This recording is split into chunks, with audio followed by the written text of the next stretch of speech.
The number one most powerful resource that's available for man to use is faith.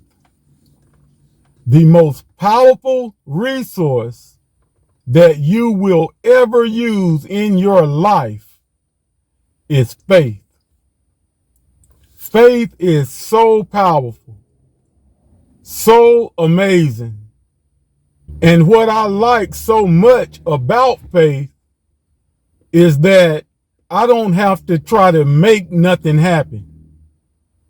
If I'm living by God's principles and I'm living by faith, everything that I need, everything that I desire, everything that I apply my faith to is going to work. That's a guarantee. It's going to work. I don't have to make nothing happen.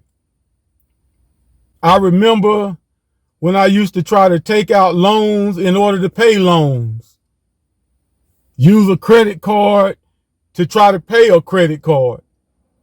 I was making something happen and messing myself up. I remember trying to work 60 to 80 hours every week, trying to make stuff happen and messing myself up.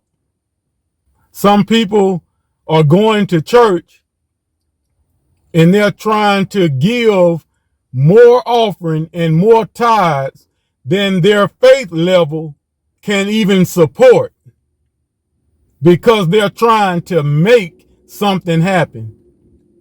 But by faith, through faith, you don't have to make nothing happen. All you have to do is follow the principles of faith, follow the principles of God's system, and let faith work. Follow those principles and let those principles work. It's that easy. And I know without a shadow of a doubt that faith works. I know, no discussion, no debate. I know, I am totally convinced that faith works. When I look at the vehicles that I drive, and I think about how I didn't have the money to buy these vehicles, to pay monthly notes for these vehicles, but by faith, I got it anyway, believing that I would be able to pay for them. And not only did faith work and allow me to pay the monthly note on these vehicles, but I was able to pay more than what was due on the vehicle and pay the vehicles off in less than 3 years. I know faith works. I know applying faith to any situation will work. When I look at the house that I live in, and I remember thinking that there's no way I'm going to be able to pay this money that these people want and get this house. But I also remember telling myself and telling my wife that if we're going to live by faith and if we're going to be faith walkers, we have to step out and do things by faith. We have to step out and believe that faith is going to do what faith does. And we got that house and have not had one problem paying the note. We've been in this house over 8 years and have not had half of a problem, not a quarter of a problem paying the note. I know faith works. When I look at this business that I got, and I think about how many people thought I was crazy for starting this business, and I think about the people who thought I was crazy for leaving my job to run this business. When I think about all of the people who laughed at me for starting this business and for believing in this business, I know faith works. Those people that thought I was crazy, they don't think I'm crazy no more.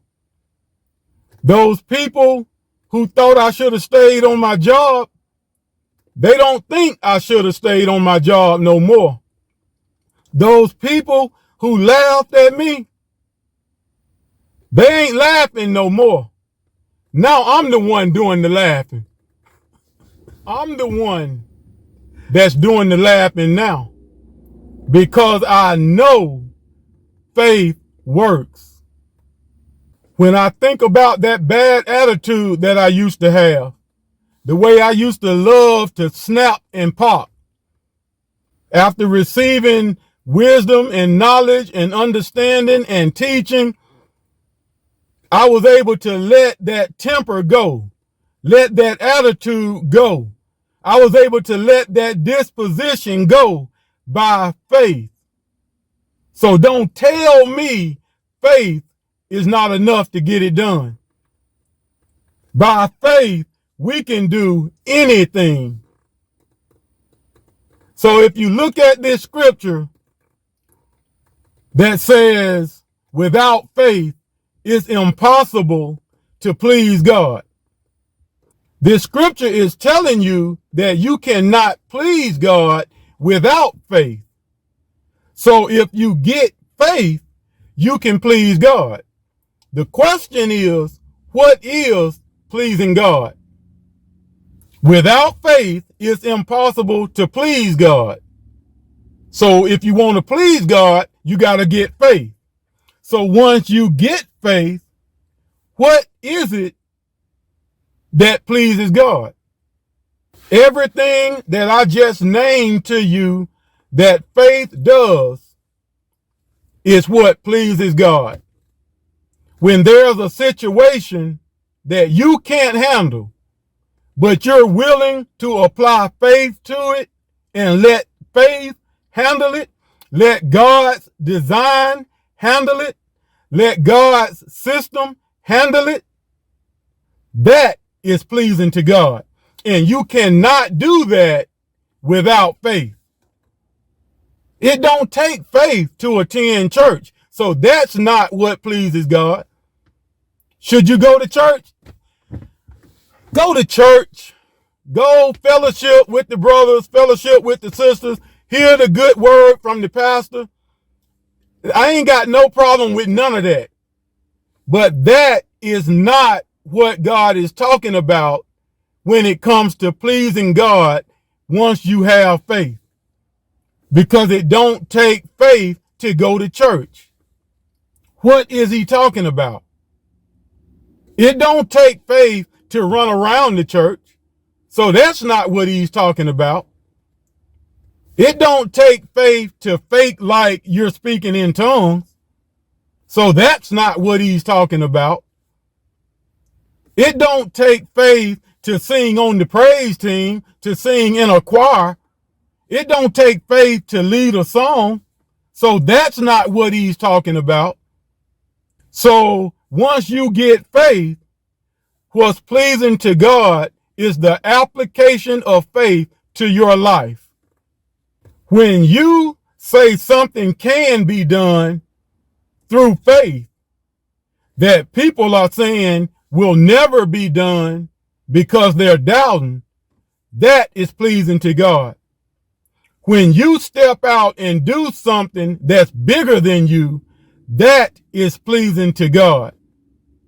This is the stuff that you can't do without faith. This is the stuff that pleases God.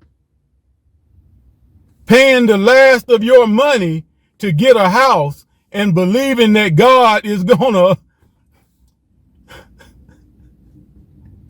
paying your last $1,000 to get a house, believing that faith is going to cause you to get $6,000 before closing day, that is pleasing to God. Going to lay hands on somebody that's sick, believing that faith is going to raise them up, that is pleasing to God. Laying your hands on somebody that has blind eyes, believing that faith is going to open their eyes so they can see, that is pleasing to God. Stepping out and using that gift that God put in you, believing that faith is going to cause that gift to grow and be productive, that is pleasing to God. Stepping out and using the ability that God put in you to do whatever it is that he enabled you to do, whatever it is that he put in your mind, in your hands, and believing that faith is going to cause it to be productive, that is pleasing to God. None of these things can be done without faith, because pleasing God cannot be done without faith. And if you say you don't have faith, you telling a lie. Because according to this scripture, every man was given a measure of faith. Now, you might not have studied and researched and prayed to build your faith. You might not have got somewhere and sat down and meditated in order to increase your faith. You might not have ever put your faith into action to see exactly what faith can do. You might not have grown your faith to the point where you should in order to see things miraculously done in your life. But don't say you don't have faith, because you do. No matter how big or small it might be, you have faith. So the question becomes not, do you have faith? The question is, what are you really able to do? What is it that you're putting up with right now that you don't have to put up with because of your faith? What is it that you're going through right now that you really don't even have to go through if you would apply your faith? What kind of limit are you holding over yourself? What are you allowing yourself to be limited by because you're not applying faith? What strongholds are you allowing to hold you strong because you're not applying your faith? How long are you allowing yourself to stay sick because you're not applying your faith and healing your own body? What resources are you using as if they're bigger than the resource called faith? It really doesn't matter what we go through in this life, as long as we handle what we go through by the application of faith. It really don't matter what you have to go through in your body, as long as you go through it applying faith. It really doesn't matter what you deal with in your finances. When you deal with it by the application of faith. It don't matter what happens. What do you say? When you face trouble, what do you say? When you deal with issues, situations, circumstances, problems, what do you call it? What do you apply? Because if the truth be told, when you know who you are and you know who God is, when you know what you are and you know what God is, you understand in this life that it is what you say it is.